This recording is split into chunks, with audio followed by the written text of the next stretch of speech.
کوئی اس بات کی پرواہ نہیں ہے کہ وہ یہودی ہو کر مرے یا نصرانی ہو کر مرے۔ تو اب کوئی بندہ یہ کہتا ہے کہ پہلے ابو نماز پڑھیں گے پھر میں نماز پڑھوں گا، اگر ابو نماز نہیں پڑھیں گے تو میں نماز نہیں پڑھوں گا، کہتا ہے کوئی بچہ؟ کوئی انسان کہتا ہے پہلے امی نماز پڑھیں گی پھر میں نماز پڑھوں گا، اگر امی نماز نہیں پڑھتی ہے تو میری بھی نماز نہیں ہوگی؟ ایسا ہے؟ بتاؤ ایسا ہے کہ امی نماز نہیں پڑھتی تو میری بھی نماز نہیں ہوگی؟ تو حج میں ایسا کیوں ہے کہ پہلے امی حج کریں گی پہلے ابو؟ اصل میں ہم ہر چیز کو سیلیبریشن بنا لیتے ہیں، چاروں طرف سے مال ان کے پاس آنے لگا، کیوں؟ یہی آپ کے کیا ہے، آپ کا امتحان ہے، یہ آپ کا امتحان ہے۔ زکوٰۃ میں امتحان ہوتا ہے نا، زکوٰۃ کے بارے میں قرآن کا یمحق اللہ الربا ویربی الصدقات، اللہ تعالیٰ سود کو مٹاتا ہے، صدقات کو بڑھاتا ہے۔ پچھلے ہفتے قربانی کے تعلق سے میں نے آپ کو بتایا تھا کہ قربانی کن لوگوں پر فرض ہے اور کن کن جانوروں کی قربانی ہو سکتی ہے، اور اسی کے ضمن میں حج کے بارے میں بھی میں نے آپ کو بتایا تھا۔ تو دیکھیے حج کے بارے میں اللہ کے نبی صلی اللہ علیہ وسلم نے یہ ارشاد فرمایا کہ جو شخص استطاعت کے باوجود حج نہ کرے، یعنی اس کے پاس اتنا اثاثہ، اتنا مال تھا کہ جس سے وہ حج کر سکتا تھا لیکن اس نے حج نہیں کیا، اور خدا نخواستہ اسی حال میں وہ مر گیا، حج کیے بغیر وہ مر گیا، تو حدیث کے الفاظ یہ ہیں کہ کوئی اس بات کی پرواہ نہیں ہے کہ وہ یہودی ہو کر مرے یا نصرانی ہو کر مرے، یعنی جس شخص نے استطاعت کے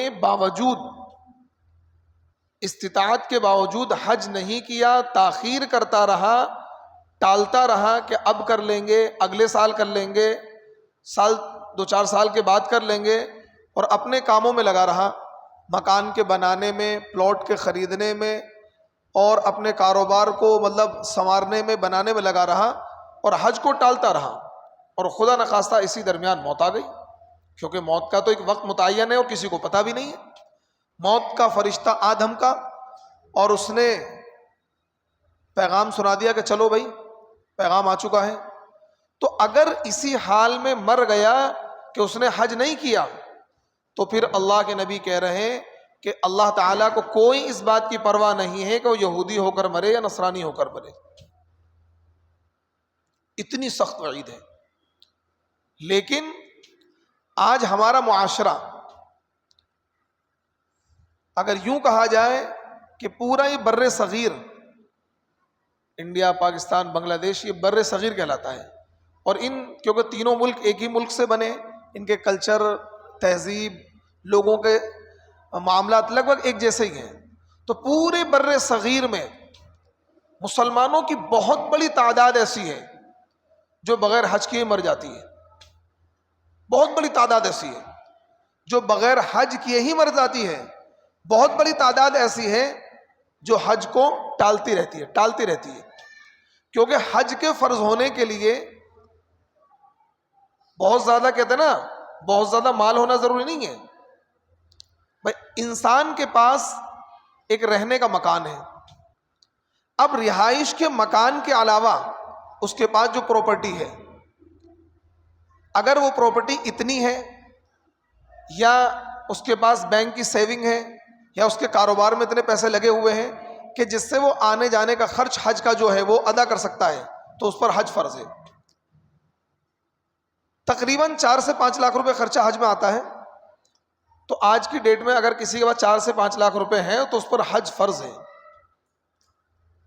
عام طور پر ہمارے وہاں ہندوستان میں جو خواتین ہیں ان کے پاس اگر 4 سے 5 لاکھ کی جویلری ہے تو اس پر حج فرض ہے، کیونکہ جویلری جو ہوتی ہے وہ ضرورت میں نہیں آتی ہے، ضرورت کی چیز آپ کے حج کے خرچے میں کاؤنٹ نہیں ہوگی۔ آپ کا مکان آپ کی ضرورت ہے، آپ کے پاس 50 کروڑ کا مکان ہے، وہ نہیں جڑے گا۔ ہاں، اس ایک رہائش کے مکان کے علاوہ اگر آپ نے اور 2-4 مکان لے کے ڈال رکھے تو پھر تو کیونکہ وہ مالیت میں جڑے گا، اگر اس پلاٹ کی مالیت 5-7 لاکھ روپے تو آپ کے اوپر حج فرض ہے، کیونکہ حج کا جو خرچ ایک منیمم گورنمنٹ کا جو خرچہ تقریباً 4-4.5 لاکھ روپے آتا ہے۔ 50,000 اور ایکسٹرا مان لیں بچوں کے آنے جانے کا خرچ، تو 5 لاکھ روپے کی تقریباً مالیت اگر کسی کے پاس آج کی ڈیٹ میں ہے تو اس پر حج فرض ہے. اگر کسی خاتون کے پاس 5 لاکھ کی جویلری ہے تو اس پر حج فرض ہے. 5 تولہ سونا 5 لاکھ کا ہو گیا، تقریباً 1 لاکھ روپے تولہ ہے. اور اگر سروے کیا جائے تو 50% گھرانے ایسے مل جائیں گے کہ جن کے گھروں میں خواتین کا 5 تولہ سونا ہوتا ہوگا. 50% تو مل ہی جائیں گے، لیکن حج کی طرف دھیان بھی نہیں جاتا، توجہ بھی نہیں جاتی. ان زیورات کو بیچ کر پہلے حج کرنا ہوگا. یہ شریعت کا حکم ہے، یہ شریعت کا حکم ہے کہ جو زیورات عورت کے پاس ہیں، کیونکہ وہ ضرورت میں شمار نہیں ہے. ضرورت کیا ہے؟ کھانا پینا رہنا، یہ انسان کی ضرورت ہے. کھانا پینا رہنا کپڑے لتے، یہ انسان کی ضرورت ہے.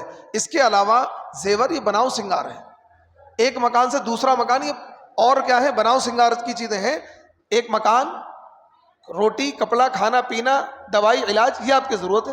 اس کے علاوہ جو بھی ایکسٹرا آپ کے پاس ہے، اگر وہ اتنا ہے کہ جس سے آپ حج کا آنے جانے خرچ برداشت کر سکتے ہیں تو آپ پر حج فرض ہے. اب آپ سروے کر لیں اپنے محلے کا، اپنے سماج کا، اپنے گاؤں کا، کتنے لوگ ایسے ہیں جن پر حج فرض ہے. اگر آپ گنتی لگائیں تو بہت بڑی تعداد مسلمانوں کی ایسی جن پر حج فرض ہے لیکن حج نہیں کرتے ہیں. حج کرنے کے لیے نئی نئی شرطیں لوگوں نے بنائی ہوئی ہیں. پہلے ماں باپ کو حج کرائیں گے پھر حج کریں گے. ایک یہ چیز بھی بہت مشہور ہے کہ اگر ماں باپ نے حج نہیں کیا تو ہمارا حج نہیں ہوگا. ایسا کچھ بھی نہیں ہے. یہ تو ایسا ہوگا پہلے ابو سے کہیں گے نماز پڑھو پھر ہم نماز پڑھیں گے.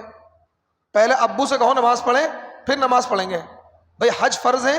اسلام کی بنیاد 5 چیزوں پر ہے: کلمہ، نماز، روزہ، زکوٰۃ، حج. تو اب کوئی بندہ یہ کہتا ہے کہ پہلے ابو نماز پڑھیں گے پھر میں نماز پڑھوں گا، اگر ابو نماز نہیں پڑھیں گے تو میں نماز نہیں پڑھوں گا. کہتا ہے کوئی بچہ، کوئی انسان کہتا ہے پہلے امی نماز پڑھیں گی پھر میں نماز پڑھوں گا، اگر امی نماز نہیں پڑھتی ہے تو میری بھی نماز نہیں ہوگی؟ ایسا ہے؟ بتاؤ ایسا ہے کہ امی نماز نہیں پڑھتی تو میری بھی نماز نہیں ہوگی؟ تو حج میں ایسا کیوں ہے کہ پہلے امی حج کریں گی پہلے ابو؟ اصل میں ہم ہر چیز کو سیلیبریشن بنا لیتے ہیں، ہر چیزوں میں سیلیبریشن بنا لیتے ہیں. حج ایک سیلیبریشن بن گیا کہ نہیں پہلے وہ سیلیبریشن امی ابو کا بننا چاہیے، پہلے وہ خوشی امی ابو کریں گے. ارے بھائی حج عبادت ہے، حج فرض ہے، حج اسلام کا پلر ہے، حج اسلام کا ارکان ہے، حج اسلام کا رکن ہے، اسلام کی بنیاد ہے، اسلام کے پلرز میں سے ہے. جس طریقے سے نماز، روزہ، کیا آپ یہ کہتے ہیں کہ پہلے امی ابو روزے رکھیں گے پھر ہم روزے رکھیں گے؟ پہلے امی کو روزہ رکھواؤ، اگر امی روزے نہیں رکھیں گے تو ہمارا بھی روزہ نہیں ہوگا. پھر یہ بات کیوں مشہور ہو گئی کہ پہلے امی ابو کو حج کراؤ پھر ہمارا حج ہوگا؟ نہیں، اگر آپ کے پاس اتنی مالیت ہے کہ آپ کے اوپر حج فرض ہے تو پہلے آپ حج کریں. ہاں اگر اللہ نے وسعت دی ہے تو آپ خود بھی جائیں اور ساتھ میں ماں باپ کو بھی لے جائیں، لیکن ایسا نہیں کہ آپ نہ جا کر امی ابو کو بھیج دیں. آپ کا فرض آپ کے اوپر برقرار رہے گا، اور خدا نخواستہ اسی حال میں آپ کو موت آ گئی تو آپ کا خاتمہ ایمان پر مشکل ہے. کیونکہ اللہ کے نبی نے ارشاد فرمایا کوئی اس بات کی پرواہ نہیں کوئی یہودی ہو کر مرے یا نصرانی ہو کر مرے. حج کیا چیز ہے؟ حج اللہ اور بندے سے تعلق کا ایک خاص ذریعہ ہے. حج ایک عشق ہے، ایک عاشقانہ عبادت ہے. ہم مومن ہیں، مسلمان ہیں، ہمارا غیب کی باتوں پر یقین ہے. ہمارا کس پر یقین ہے؟ غیب کی باتوں پر یقین ہے. اور یہ امتحان حج میں ہوتا ہے ہمارا کہ دیکھیں ہمارا کتنا غیب پر یقین ہے. کہ دیکھیں اللہ تبارک و تعالیٰ، اللہ کے نبی یہ وعدہ کر رہے ہیں کہ جو حج کرے گا اس کے مال میں برکت آئے گی، مال اس کی طرف دوڑ کر آئے گا، اس کے مال میں اضافہ ہوگا. یہ کس کا وعدہ ہے؟ اللہ تعالیٰ کا وعدہ ہے، اللہ کے نبی کا وعدہ ہے، قرآن کا وعدہ ہے. اب ظاہر سی بات ہے، اب یہاں پر ہمارے غیب کا امتحان ہے. یعنی ایمان تو یہ کہتا ہے، قرآن تو یہ کہتا ہے، اسلام تو یہ کہتا ہے، نبی یہ کہتے ہیں کہ آپ حج پر 5 لاکھ روپے خرچ کرو گے تو مال بڑھے گا. اور ہمارا کمزور سا ایمان کیا کہتا ہے؟ 10 لاکھ اگر ہیں تو 5 لاکھ کم ہو جائیں گے، 5 ہی لاکھ رہ جائیں گے. بعض لوگ گنتی بڑے رہتے ہیں، یار 10 لاکھ ہو گئے، اب ان کو 11 کرنے ہیں، اب ان کو 12 کرنے ہیں، اب ان کو اس میں لوگوں کے قرضے لیے پھرے گا. ایک کارخانہ ہے کسی کا، 10 لاکھ روپے گھر میں رکھے ہوئے ہیں، پارٹی سے پیسے نہیں مل رہے ہیں. یہ نہیں کرے گا اس میں سے میں مزدوروں کو دے دوں، نہیں، یہ میری سیونگ ہے، اس میں سے نہیں دوں گا، پارٹی سے ملیں گے 2 سال میں جب ہی دے گا پیسے. ابے بھائی یہ پیسے بھی تیرے ہی ہیں، کاؤنٹنگ بس 10 کے پونے 10 نہ ہو جائے. تو اسی لیے ہمارا یقین, اس لیے ہم حج نہیں کرتے, کیونکہ ہم تو کاؤنٹنگ کی دنیا میں جی رہے ہیں نا. اب ہم نے یہ دیکھا کہ اگر ہم نے حج کیا 10 لاکھ ہمارے اسٹاک تھے, جمع تھے, تو 5 خرچ ہو گئے, کتنے رہ گئے؟ کتنے رہ گئے؟ 5 رہ گئے. لیکن اللہ تعالیٰ کا کیا وعدہ ہے؟ اللہ تعالیٰ کا وعدہ یہ ہے کہ اگر تم حج کرو گے تو میں تمہارے مال میں اضافہ کروں گا, میں تمہارے مال میں برکتیں عطا کروں گا. حج ہزاروں سال سے حج ہو رہا ہے. کتنے سالوں سے؟ ہزاروں سال سے حج ہو رہا ہے. اور ان ہزاروں لاکھوں سال میں ایک بندہ بھی ایسا نہیں آپ دکھا سکتے ہیں جو یہ کہے کہ یار میرے پاس پیسے تھے 3-4 لاکھ روپے, میں نے حج کر لیا, اس کے بعد تو یار میں تو کیا, میرا تو بھٹا بیٹھ گیا, میرا تو کاروبار بند ہو گیا, جو پیسہ تھا حج میں لگا دیا, میں تو روڈ پر آ گیا. ایک بندہ بھی ایسا نہیں دکھاؤ گے. کوئی بندہ آپ مجھے لا کے دکھا دیں کہ یہ کہے گا یار اس پاس 4 لاکھ روپے تھے, اس نے حج کر لیا, پھر تو پھکڑ ہو گیا بیچارہ. میں آپ کو ہزاروں بندے ایسے دکھا دوں گا کہ جنہوں نے حج کیا اور زیرو ہو کر گئے, ساری کمائی حج پر لگا دی, اور بعد میں آ کے اللہ نے لاکھوں سے نواز دیا. میں خود 10 لوگوں کو, ایسے لوگوں کو جانتا ہوں جو میرے تعلقات میں ہیں, جن کو میں نے خود دیکھا کہ وہ حج کرنے گئے کہ کوئی کار بیچ کر چلا گیا, کسی نے اپنی بیوی کے زیور بیچ دیے جو پیسے کم پڑے, لیکن حج کر لیا. الحمدللہ حج سے آنے کے بعد اللہ نے ان کے کاروبار میں ایسی برکتیں عطا فرمائی کہ آج وہ کروڑپتی ہیں. میں خود جانتا ہوں ایسے لوگوں کو. لیکن آپ مجھے ایک بھی بندہ ایسا نہیں لا کر دکھا سکتے ہیں جو یہ کہے آگے کہ یار میرے پاس 5 لاکھ روپے تھے اور میں نے کیا ہے حج کر لیا, اس کے بعد سے تو میرا تو بھٹا ہی بیٹھ گیا, وہ 5 لاکھ حج میں خرچ ہو گیا, فقیر ہو گیا. سنا آپ نے کبھی؟ بتائیں, ایمانداری سے بتائیں, کوئی ایک بندہ ایسا ہے جو یہ کہے گا یار میرے پاس 5 لاکھ تھے یا 4 لاکھ تھے, میں نے حج کر لیا, اس دن سے میں تو غریب ہو گیا؟ دکھا سکتے ہیں؟ میں آپ کو سینکڑوں لوگ میں دکھا سکتا ہوں جو پریکٹیکل ہیں, اور تاریخ میں تو ہم نے پڑھا ہے, خوب بہت پڑھا ہے, کہ جن کو میں جانتا ہوں اور انہوں نے حج کیا, حج کرنے کے بعد اللہ نے مال کی ریل پیل لگا دی, چاروں طرف سے مالی مال ان کے پاس آنے لگا. کیوں؟ یہی آپ کے کیا ہے, آپ کا امتحان ہے, یہ آپ کا امتحان ہے. زکوٰۃ میں امتحان ہوتا ہے نا. زکوٰۃ کے بارے میں قرآن کا یمحق اللہ الربا ویربی الصدقات, اللہ تعالیٰ سود کو مٹاتا ہے, صدقات کو بڑھاتا ہے. اللہ کیا کہہ رہا ہے؟ میں صدقات کو بڑھاتا ہوں اور سود کو مٹاتا ہوں. اب ہماری عقل کیا کہہ رہی ہے؟ سود پہ پیسہ دینے سے مال تو بڑھتا ہے بھیا, 5 لاکھ کے 5.5 ہو جائیں گے 2 مہینے میں, 3 مہینے میں. لیکن اگر آپ اس کی زکوٰۃ ادا کریں گے 5 لاکھ کی, 12,500 روپے کم ہو جائیں گے. ہماری کاؤنٹنگ والی گنتی کیا کہہ رہی؟ کم ہو گیا مال. لیکن اللہ تعالیٰ کیا کہہ رہا ہے؟ مال کو ہم بڑھاتے ہیں. کوئی ایک بندہ ایسا لا کر نہیں دکھا سکتے ہیں جو کہے کہ میں زکوٰۃ ادا کرتا تھا, یار زکوٰۃ ادا کرتے کرتے کرتے 10 سال میں میرا مال ہی ختم ہو گیا. 5 لاکھ روپے تھے, 1 سال ادا کری 12.5, اگلے سال 12.5 ادا کری, اگلے سال 10 سال میں میرا مال برابر ہو گیا. ظاہر تو ایسا ہی لگتا ہے کہ اگر 10-20 سال میں تو 5 لاکھ برابر ہو جائیں گے, لیکن نہیں, ہر سال مال بڑھے گا. اس سال 12.5 کی ادا کرے گا تو اگلے سال پتہ لگا جی 25,000 کی زکوٰۃ ادا کری, اس سے اگلے سال پتہ لگا جی 50,000 کی زکوٰۃ ادا کری, اس سے اگلے سال پتہ لگا جی 1 لاکھ کی زکوٰۃ ادا کری. جب زکوٰۃ ادا زیادہ کر رہا ہے تو کیا بات ہے؟ مال بڑھ رہا ہے نا, جبھی تو زکوٰۃ زیادہ ادا کر رہا ہے. بھائی 5 لاکھ کی زکوٰۃ 12.5 بنے گی, 10 لاکھ کی زکوٰۃ 25,000 بنے گی, 20 لاکھ کی زکوٰۃ 50,000 بنے گی. تو جب اس کی زکوٰۃ بڑھ رہی ہے تو اس کا مطلب اس کا مال بڑھ رہا ہے. تو اسی طریقے سے حج کرنے کی وجہ سے کوئی ایک بھی بندہ معاشرے میں ایسا نہیں دکھا سکتے ہیں جو یہ کہے کہ یار میرے پاس 4-5 لاکھ روپے تھے, میں نے تو حج کر لیا, اس کے بعد میں فقیر ہو گیا. سینکڑوں مثالیں ایسی ہیں کہ لوگ بالکل اپنا کاروبار ختم کر کے, کاروبار سے پیسہ نکال لیا, زیور بیچ دیا, یہ بیچ دیا, حج کر کے آ گئے کہ کوئی بات نہیں, اللہ مالک ہے, پہلے حج کر لیتے ہیں بعد میں دیکھا جائے گا. اللہ نے آنے کے بعد ایسے غیب سے مدد فرمائی کہ انسان سوچ بھی نہیں سکتا ہے. تو میرے دوستوں, حج ایک عاشقانہ عبادت ہے. دماغ, کیونکہ عشق دماغ میں نہیں آتا. آپ نے دیکھا ہو نا, کوئی لڑکا کسی کے عشق میں پاگل ہوتا ہے, حالانکہ وہ عشق مجازی ہے, عشق حقیقی تو اللہ سے ہوتا ہے. اس کی دماغ میں کوئی بات آتی نہیں آتی ہے. کوئی اسے نہ کہتا نا عشق, نہ ذات پات دیکھتا ہے, کچھ نہیں دیکھتا ہے, بس اسے تو عشق ہو گیا ہے. وہ نہ اپنی عزت دیکھتا ہے, نہ کچھ دیکھتا ہے, نہ معاشرہ, نہ سماج, نہ ماں, نہ باپ. بھائی شادی کرنی تو اسی سے کرنی ہے, عشق ہو گیا ہے. عشق ہو گیا ہے, نہ باپ کی مانتا, نہ ماں کی مانتا, کسی کی نہیں, عشق ہو گیا ہے. تو عشق میں انسان کی عقل کام نہیں کرتی ہے. عقل سے ماورا چیز ہے عشق. تو حج ایک عاشقانہ عبادت ہے. سارے کام عقل کے خلاف ہوتے ہیں, سارے کام عقل کے خلاف ہوتے ہیں, لیکن بھائی ہے کیا لذت آتی ہے. حج کی تو ایک الگ ہی لذت ہے، آپ کو میں الفاظوں بیان نہیں کر سکتا، آپ کو میں الفاظ بیان ہی نہیں کر سکتا۔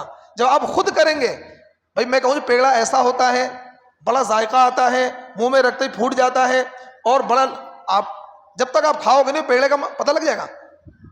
آپ امیزنگ تو کر سکتے ہیں ہاں ایسا ہوتا ہوگا، لیکن اگر آپ نے پیڑا کھایا ہی نہیں پیڑا تو آپ کو کیسے پتہ لگے گا؟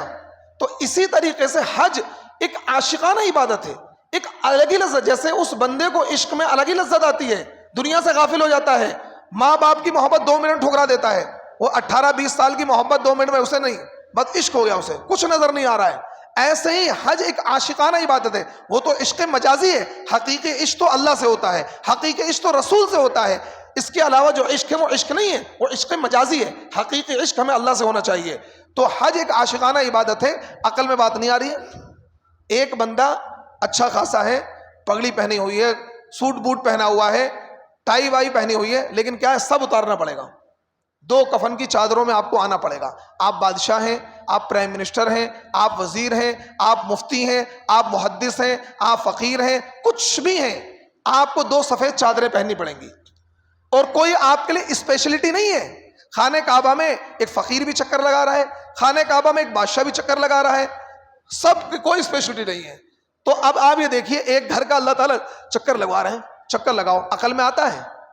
اس کے بعد صفا مروہ پر کیا ہے، اچھا خاصا پڑھا لکھا انسان ہے، پتہ لگا پروفیسر ہے، محدث ہے، دوڑا جا رہا ہے، دوڑ رہا ہے نہیں، میلین اخسرین جو جہاں پر حضرت حاجرہ دوڑی تھی، سارے حاجیوں کو دوڑنا پڑتا ہے، جیسے ہی وہ مقام آئے گا دوڑنا شروع کر دے گا، چاہے بوڑھا ہو، چاہے جوان ہو، چاہے بچہ ہو، چاہے جس نے زندگی میں کبھی دوڑ نہیں، شیخ صاحب ہیں، شیخ الحدیث صاحب بڑے کیا ہے، بڑے وقار کے ساتھ چلتے ہیں، کیا ہے پرائم منسٹر صاحب بڑے وقار کے ساتھ چلتے ہیں، لیکن وہاں دوڑے جا رہے ہیں، دوڑ رہے ہیں عشق میں، پتہ ہی نہیں ہے۔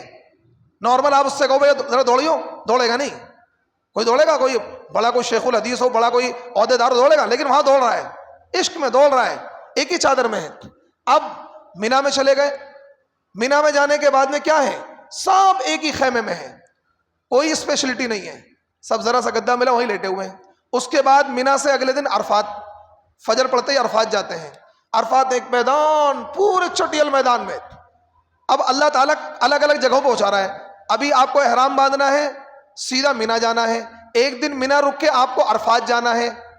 عقل میں بات نہیں، عرفات کیوں بھیج رہے ہیں؟ عرفات میں آپ کو 2 نمازیں پڑھنی ہیں، ویسے 2 نمازوں کو ایک ساتھ پڑھنا منع ہے، لیکن وہاں اللہ کا حکم ہے کہ دونوں نمازیں ایک ساتھ پڑھنی ہوں گی، ایک ساتھ پڑھنی ہوں گی۔ اب آپ عقل چلاؤ نہیں یار، آپ کو ظہر اور عصر کو ایک ساتھ پڑھنا ہے، آپ کو ادھر ظہر کا سلام، پھر السلام علیکم ورحمۃ اللہ، سنت نہیں پڑھنی، سیدھا عصر کے لیے کھڑے ہو جائیں، جبکہ عام کنڈیشن میں دونوں نمازیں الگ الگ پڑھیں گے نا، لیکن وہاں اللہ کا حکم ہے، آپ سوچو نہیں بھائی میں تو الگ الگ پڑھوں گا، نہیں، اللہ کے ہو، کیونکہ وہ چیز عقل میں آئے یا نہ آئے اس کو کرنا ہے۔ پھر ظہر عصر پڑھنے کے بعد میں شام تک کھلے آسمان کے نیچے کھڑے ہو کر لوگ اللہ سے مانگتے ہیں، پورا مجمع 30 لاکھ کا مجمع، سب کے سب ایک ہی لباس میں ہے، 2 چادروں میں، 2 کفن کی چادروں میں ہے، اور یہ احساس ہمیں دلاتا ہے کہ دیکھو یہاں اللہ کے وہاں سب برابر ہو، تم بادشاہ ہو، تم امیر ہو، تم فقیر ہو، تم محدث ہو، تم سیٹھ ہو، تم چودھری ہو، کچھ بھی ہو، یہاں تو سب ایک ہی میدان میں ہے، کوئی اسپیشلٹی نہیں ہے، تم سب اللہ، واللہ الغنی وانتم الفقراء، کہ اللہ غنی ہے، تم سب کے سب فقیر ہو۔ اب اللہ کے اس حکم کو فالو کیا جا رہا ہے۔ جیسے ہی سورج غروب ہو گیا تو یہاں حکم کیا ہے، سورج غروب ہوتا ہے حکم کیا ہے، فوراً مغرب کی نماز پڑھی جائے، فوراً مغرب کی نماز پڑھی جائے، لیکن وہاں حکم کیا، نہیں نماز یہاں نہیں پڑھو گے، یہاں سے 8 کلومیٹر دور مزدلفہ ہے، وہاں جاؤ، وہاں جا کے مغرب اور عشاء ایک ساتھ پڑھنی ہے۔ آپ یہاں پڑھو گے آپ کا حج ادا نہیں، یہاں پڑھو گے تو اللہ کے حکم کی خلاف ورزی ہو جائے گی۔ نماز کا ٹائم یہاں شروع ہو رہا ہے، لیکن اللہ کا حکم کیا ہے، یہاں سے نکلو، جلدی سے نکلو یہاں سے، اب عرفات چھوڑ دو۔ اب آپ کو 1 منٹ کے لیے بھی عرفات کے میدان میں نہیں رکنا ہے۔ غروب ہوتے ہی لوگ اپنا سامان سٹا لے کر کندھوں پر رکھ کر، کچھ لوگ میٹرو سے جاتے ہیں، کچھ لوگ بس سے جاتے ہیں، لیکن بہتر ہے پیدل جاؤ۔ میٹرو سے بھی آپ 4-5 گھنٹے پہنچو گے، اتنی بھیڑ، اتنا دھکا مکی، کیوں بھائی 25-30 لاکھ کا مجمع ہوتا ہے۔ اور جو لوگ بس سے جاتے ہیں، جب میں نے پہلا حج کیا تو ہم بس سے گئے، پتہ لگا جی 10 بجے بس میں بیٹھے اور صبح 4 بجے پہنچے، 6 گھنٹے میں 8 کلومیٹر، بس یوں بریک مار مار کے بس چل رہی تھی، 6 گھنٹے پہنچے۔ اس سال میں حج کرنے گیا الحمدللہ میں پیدل گیا، میں عرفات سے مزدلفہ پیدل گیا، 2-2.5 گھنٹے پہنچ گیا۔ کیونکہ قریب لاکھوں لوگ ایک ساتھ چلے, ایک قریب 10 لاکھ لوگ ایک ساتھ چلتے ہیں. چلتے 1-2 کلومیٹر پیدل چلے, راستے میں کہیں چٹائی بچھائی, بیٹھ گئے, اپنا تھوڑا سا آرام کر لیا, کچھ کھا پی لیا, پانی پی لیا, پھر چل پڑے پیدل پیدل. بادشاہ ہو, امیر ہو, غریب, سب ایک ہی سب پکڑے ہوئے ہیں. اللہ کا حکم کیا, عرفات چھوڑ کر اب تمہیں مزدلفہ آنا ہے. پتہ لگا 10 بجے سے لوگ مزدلفہ پہنچنا شروع ہو جاتے ہیں. مزدلفہ میں کوئی اسپیشلٹی نہیں ہے, کوئی بھی ہو, کوئی خیمہ نہیں, کوئی چادر نہیں, سب کو زمین پر سونا ہے. پچھلے سال, جس سال میں نے حج کیا ہے, تو افریقہ کا ایک بادشاہ آیا ہوا تھا وہاں. افریقہ کو کوئی ملک ہے, صومالیہ پتہ نہیں کون سا, اس کا ایک بادشاہ, کالے لوگ تھے وہ. تو سعودی گورنمنٹ نے اس کو یہ بولا کہ ہم آپ کے لیے کچھ اسپیشلٹی پرووائڈ کرا دے رہے ہیں, مطلب تھوڑا سا آپ کے لیے اسپیشل خیمہ وغیرہ, تھوڑا سا سیکیورٹی وغیرہ. اس نے نہیں, میں بادشاہ اپنے وہاں کا ہوں, لیکن یہاں تو میں فقیر ہوں, میں سب کے ساتھ, عام لوگوں کے ساتھ حج کروں گا, اس میں ہی مزہ آئے گا. تو جہاں پر ہم لوگ ٹھہرے ہوئے تھے مزدلفہ کے میدان میں, سب زمین پر لیٹے ہوئے ہیں, بادشاہ ہو, فقیر ہو, امیر ہو, غریب ہو, چودھری صاحب ہو, کوئی صاحب ہو, سب ایک چادر بچھا کر زمین پہ لیٹے ہوئے, پوری رات زمین پہ لیٹنا ہے. کھانے کا کوئی انتظام نہیں ہوتا وہاں, کوئی دکان, کوئی ہوٹل وغیرہ نہیں. وہی نمکین بسکٹ جو آپ اپنے ساتھ لے کر چلے ہوئے ہیں, چنے اور جو بھی آپ لے کر چلے ہوئے, وہی کھا کر آپ کو پانی پینا ہے اور رات وہیں گزارنی ہے آپ کو. رات آپ کو دوپہر میں کھانا عرفات میں تو مل جاتا ہے, لیکن مزدلفہ میں کھانے کا کوئی نظم نہیں ہے. آپ کو اپنے طور پر جو بھی آپ کے پاس موجود ہے, خیر وہاں بٹتا رہتا ہے, کیک ویک اور رس جوس لوگ بانٹتے رہتے ہیں, لیکن کھانا نہیں ملے گا آپ کو, آپ وہ کھائیں. تو وہاں پر ہم نے دیکھا جو افریقہ کا بادشاہ تھا وہ بھی ایسے ہی زمین پر لیٹا ہوا تھا, ایک چٹائی بچھا کر آرام سے لیٹا ہوا تھا. پوری رات آپ کو مغرب پڑھنی ہے, عشاء پڑھنی ہے, پھر آپ کو تہجد موقع ہو تہجد رات میں پڑھ لیں, فجر پڑھ لیں, اشراق پڑھ لیں. اشراق پڑھ کے وہاں سے اب نکلنا ہے آپ کو. اب آپ کو یہاں سے نکلنا ہے, اب مزدلفہ میں رکنا نہیں ہے, اب سیدھا مزدلفہ چھوڑنا ہے آپ کو. اب آپ مینا جائیں گے شیطان کو کنکری مارنے کے لیے. تو کچھ لوگ جاتے ہیں ڈائریکٹ شیطان کو پہلے کنکری مارتے ہیں جا کے, کچھ لوگ جاتے ہیں پہلے مینا جاتے ہیں, خیمے میں جاتے ہیں, سامان امان رکھتے ہیں. بہتر یہ پہلے آپ خیمے میں جائیں, اپنا سامان امان رکھیں, تھوڑا سا ریسٹ لے لیں, آرام کر لیں. اور شام کے وقت میں جب تھوڑا سا ٹھنڈا سا موسم ہو جائے, ظہر کے بعد 3-4 بجے کے آس پاس جائیں, وہاں پر بھیڑ بھی کم ملے گی آپ کو. صبح کے وقت میں آپ جائیں گے تو بہت بھیڑ ملے گی, کنکری بھی دور سے آپ کو مارنی پڑے گی, پتہ لگا کسی کے سر پہ ہی مار کے آ جائیں گے آپ. جب آپ ظہر کے بعد جائیں گے تو بالکل شیطان کو نشانہ لگا کے ماریں گے. وہاں کوئی شیطان نہیں کہ بھی آپ سوچیں کوئی اس سے سینگ لگے ہوں گے, وہ ایک علامت ہے, ایک سمبل ہے, وہ ایک پلر بنا ہوا ہے. یعنی ان جگہوں کا کی نشاندہی کی 3 جگہ ایسی تھی جہاں پر حضرت ابراہیم نے شیطان کو کنکری ماری تھی. جب وہ حضرت اسماعیل کو ذبح کرنے کے لیے جا رہے تھے نا, شیطان آیا بزرگ کی شکل میں, اللہ والے کی شکل میں, جبے کو میں, ارے ابراہیم یہ کیا کر رہے ہو, اپنے بیٹے کو ذبح کرو گے, اپنی اولاد کو جو اتنی منتوں سے اللہ نے آپ کو دی ہے. ارے نہیں, ایسا کوئی ہوتا ہے, تم اپنے بیٹے کو ذبح نہ کرو. انہوں نے کنکری اٹھائی, اس کو مار دی. تو اس جگہ پر سعودی گورنمنٹ نے پلر بنایا ہوا تاکہ پتہ لگے یہ وہ جگہ ہے. ایسا نہیں وہاں پر شیطان قید ہے, شیطان کو مارتے ہیں. ایک سمبل ہے, ایک علامت, ایک نشانی ہے. جو کام حضرت ابراہیم نے کیا تھا وہ کام ہمیں کرنا ہے, ان کی نقل کرنی ہے, ان کی نقل کرنی ہے. حضرت حاجرہ صفا مروہ میں دوڑی تھی پانی کی تلاش میں, ہمیں بھی دوڑنا ہے. حضرت ابراہیم نے خانہ کعبہ کے چکر لگائے تھے, ہمیں بھی لگانے ہیں. حضرت ابراہیم اللہ کے نبی عرفات میں گئے تھے, ہمیں بھی جانا ہے. یعنی ان عمل کو کاپی کرنا ہے. تو حضرت ابراہیم نے 7 کنکری مار دی, دفع کر دیا شیطان کو. تھوڑا سا آگے چلے, پھر آ گیا دوسرے بزرگ کی شکل میں آ گیا. شیطان پہلے دکھتا تھا, ارے ابراہیم یہ کیا کر رہے ہو, اپنے بیٹے کو ذبح کرو گے, اپنے چشم و چراغ کو, اپنے لخت جگر کو. اس نے پھر داؤں پھینکا, انہوں نے پھر اٹھائی کنکری, پھر مار دی. دفعہ ہو یہاں سے, میں تو اللہ کے حکم کو پورا کروں گا. پھر تھوڑا سا آگے چلے, پھر آ گیا دوسری شکل میں, ارے کیا. تو 3 جگہیں ایسی تھیں جہاں پر حضرت ابراہیم نے شیطان کو کنکریاں ماری تھیں. تو اب ایسا نہیں کہ وہاں پر شیطان قید ہے, یعنی وہ وہاں پر ایک پلر بنا دیا, یہ جگہ ہے, یہ جگہ ہے, یہ جگہ ہے. قریب میں, زیادہ دوری نہیں ہے, مان کے لو 1 کلومیٹر کے اندر وہ تینوں جگہ ہیں. ان تینوں کو ہمیں بھی کنکری مارنی ہے, تینوں دن مارنی ہے. پہلے دن تو بڑے شیطان کو مارنی ہے, اس سے اگلے دن تینوں شیطان کو مارنی ہے. 3 پلر ہیں, ایک بڑا, اس سے چھوٹا, اس سے چھوٹا. اسی طریقے سے اگلے دن تینوں پلر کو ہمیں کنکری مارنی ہے.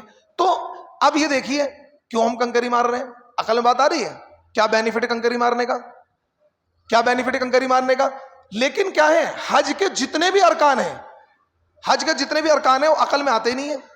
بھائی اللہ کے خانہ کعبہ میں نماز پڑھنے کا ثواب کتنا ہے, 1 لاکھ نماز کا ثواب ہے. لیکن اللہ کہہ رہا ہے یہاں نماز نہ پڑھو, خانہ کا وہ خالی کر دو, جاؤ 5 نمازیں تمہیں مینا میں پڑھنی ہے, 5 دن مینا میں رہنا ہے. مکہ کو چھوڑ کر, مکہ سے 10-12 کلومیٹر دور ایک وادی ہے, ایک کھلی آبادی ہے, مطلب کھلا میدان ہے, وہاں جا کے رکنا ہے. یعنی خانہ کعبہ کو چھڑوایا جا رہا ہے. جبکہ خانہ کعبہ میں انسان چاہتا ہے میں خانہ کعبہ کو دیکھوں رہوں. خانہ کعبہ میں نماز پڑھنے کا ثواب کتنا؟ 1 لاکھ. وہاں مینا میں نماز پڑھے گا 1 لاکھ کو تو نہیں ملے گا, لیکن اللہ کا حکم فالو کرنا ہے میں. تو حج پر جب آپ غور کرو گے تو حج کی چیزیں عقل میں نہیں آئیں گی, اور عشق عقل میں نہیں آتا ہے. عشق جو ہے عقل میں نہیں آتا ہے. کئی بار ہم کہتے ہیں یار کیسا بندہ ہے. بعض مرتبہ آپ نے دیکھا ہوگا کہ ایک بندہ بڑا خوبصورت ہے, کالی کلوٹی لڑکی پہ دل دے بیٹھا, ایسا دیکھا ہوگا. ہم کہتے ہیں کیا دیکھ لیا بھیا تو نے اس میں, میں کیا دیکھ لیا, ارے یہ تو تیرے جوڑ کی بھی نہیں ہے, تجھ سے بڑی بھی ہے, 3 بچوں کی ماں بھی ہے, کیا دیکھ لیا. کہتے نا وہ عشق ہو گیا, عقل کام ہی نہیں کر رہی. تو عشق میں عقل کا دخل نہیں ہوتا ہے. تو ایک مثال سے, حالانکہ اس عشق اور اس عشق کی کوئی کمپیریزن نہیں ہے, لیکن صرف ایک تھوڑا سمجھانے کے لیے بتا رہا ہوں کہ انسان کہتا ہے کہ بھیا دل گدھی پہ آ جائے تو پری کیا چیز ہے, کہتے نا. تو اس طریقے سے حج جو ہے, حج ایک عاشقانہ عبادت ہے. حج میں یہ تو عشق مجازی ہے, اس کی کوئی یہ تو حرام عشق ہے. کبھی آپ اس کو کہہ لیں بھائی عشق, ہم بھی عشق کریں گے, عشق اللہ سے کرنا ہے. حج میں کیا ہے, اللہ کے عشق میں, اللہ کی محبت میں انسان دھن میں لگا ہوا ہے. بس جلدی سے میرے ارکان پورے ہو جائیں, جلدی سے مینا کے ارکان پورے ہو جائیں, عرفات کے ارکان پورے ہو جائیں, مزدلفہ کے ارکان پورے ہو جائیں, جلدی سے میں شیطان کو کنکری مار لوں, جلدی سے اپنی قربانی کر لوں. انسان دھن میں لگا ہوا ہے, عشق میں لگا ہوا ہے. اسے نہ کپڑوں کی پرواہ ہے, نہ اسے اپنی پرسنالٹی کی پرواہ ہے. کوئی بندہ ایسا تہمت نہیں باندھتا زندگی میں, میری پرسنالٹی گھٹ جائے گی, تہمت, وہاں تہمت باندھنا پڑے گا آپ کو ایک تہمت نیچے اور اوپر چادر. اگر ہم نارمل بندے سے کہیں بھائی آپ کو 2 دن کیا ہے, ایک چادر نیچے ایک چادر اوپر باندھنی ہے, کوئی رہ لے گا؟ میں پاگل ہوں, میری پرسنالٹی گھٹ جائے گی. وہاں بڑے بڑے بادشاہ, بڑے بڑے پروفیسر, یونیورسٹی میں پڑھانے والے, چانسلر, ٹائی اور سوٹ اور بوٹ پہ رہنے والے ہیں, 2 چادروں میں گھوم رہے ہیں, دیوانہ وار گھوم رہے ہیں. آپ دیکھو عجیب کیفیت بنی پڑی. کیوں؟ عشق میں کچھ نہیں دکھتا. تو حج جو ہے ایک عاشقانہ عبادت ہے, اور حج کی لذت جسے لگ گئی تو اس کا دل تو وہ تھمتا ہی نہیں, میں تو ہر سال جاؤں, بس 1 سال بھی میرا حج مس نہ ہو. لیکن آج ہم اتنی غفلت کے شکار ہیں, اتنی لاپرواہی کا شکار ہیں کہ آج ہم لوگ حج نہیں کرتے. کروڑوں روپے کی پراپرٹی بنا رکھی ہے, اور ہم نے نئی شرطیں, ارے یار بیٹی سمجھدار ہو رہی ہے, پہلے ان کی شادی وادی نمٹا دیں. یہ بالکل اب کی گھڑی ہوئی بات ہے. پہلے امی ابا کو حج کرا دیں پھر کریں گے حج, یہ آپ کی گھڑی ہوئی باتیں ہیں. کیا کبھی آپ یہ کہتے ہیں پہلے امی ابا کو نماز پڑھوائیں گے پھر نماز پڑھیں گے, پہلے امی ابا کیا ہے روزہ رکھیں گے پھر ہم روزہ رکھیں گے, کبھی کہتے ہیں ایسا؟ نہیں. تو اس لیے آپ پر حج فرض ہے تو آپ حج کریں, ماں باپ پر حج فرض ہے تو ماں باپ کریں گے. ہاں اگر اللہ نے آپ کو اتنی وسعت دی ہے کہ آپ کے پاس وسعت ہے, آپ خود بھی حج کرنے جائیں, اپنی بیوی کو لے جائیں, اپنے ماں باپ کو بھی لے جائیں, لیکن ان کی وجہ سے اپنے حج کو مؤخر نہ کریں, اپنے حج میں تاخیر نہ کریں. ایک چیز تو حج کے لیے رکاوٹ ہے, لیکن اس میں ہمارا دھیان نہیں ہے. اگر آپ کے اوپر قرض ہے تو پہلے قرض ادا کریں, اس کے بعد حج پر جائیں. لیکن اس میں کوئی پتہ لگا اس کے 5 لاکھ ہیں, اس کے 10 لاکھ ہیں, اس کے اتنے ہیں, جناب حج پہ جا رہے ہیں, ابے ایسے حج کا کیا فائدہ؟ شریعت منع کرتی ہے, یعنی جس چیز کو شریعت نے منع کیا ہے اس میں دھیان نہیں ہے. شریعت کہتی پہلے قرض ادا کرو اس کے بعد حج پر جاؤ, 1 روپیہ لوگوں کو ادا کرو اس کے بعد حج پر جاؤ, اس پر دھیان نہیں ہے. یہ والی شرط ذہن میں نہیں ہے کسی کے. سینکڑوں لوگوں کو دیکھا جی, کسی کا مال پہ قبضہ کر رکھا ہے, کسی دکان پہ قبضہ کر رکھا ہے, کسی کے پیسے روک رکھے ہیں, کسی کا کچھ روک رکھا ہے, جناب حج پہ جا رہے ہیں. جبکہ پہلے قرض ادا کرو. اگر تمہارے پاس قرض ادا کرنے کے بعد مال بچتا تو حج کرو, نہیں بچتا تو مت کرو حج, کیا ضرورت ہے. لیکن یہ والی شرط پر دھیان نہیں ہے. دوسری شرطوں پر دھیان ہے, اجی بچیاں سایانی ہو جائیں, ان کا نکاح کر دیں, پہلے مکان بنا لیں, پہلے یوں کر لیں, پہلے یوں کر لیں, پہلے ایسا کر لیں, پہلے ویسا کر لیں, جب حج کریں گے. یعنی جن کی کوئی اہمیت نہیں ان کو ہم اہمیت دے رہے ہیں. اور جس چیز کا باقاعدہ حکم ہے اللہ تعالیٰ کا کہ اگر کسی بندے کے اوپر قرض ہے اور اتنا مال ہے کہ حج کر سکتا ہے, قرض ادا کر, پہلے قرض ادا کرے گا, حج نہیں کرے گا. پہلے قرض ادا کرے گا, حج نہیں کرے گا. لیکن ہم دیکھتے ہیں لوگ کیا ہے, قرض کی طرف دھیان نہیں دیتے ہیں, قرضوں میں ڈوبے ہوئے ہیں, لوگوں کے مال لیے بیٹھے ہیں, لوگوں کے معاملات دگائے بیٹھے ہیں, اور جناب کیا ہے مالا والا ڈلوا کے حج پہ جا رہے ہیں, تو اس لیے ان چیزوں سے بچنا چاہیے. جن لوگوں پر حج فرض ہے اور اتنی وسعت حج کر سکتے ہیں, پہلی فرصت میں حج کریں, بالکل تاخیر نہ کریں, اور انشاءاللہ خلوص دل کے ساتھ اللہ کی رضا کے لیے اگر آپ حج کریں گے, بغیر کسی ریاکاری کے, بغیر کسی دکھلاوے کے, انشاءاللہ اللہ تعالیٰ آپ کے مال میں برکتیں عطا فرمائے گا. کریں گے انشاءاللہ.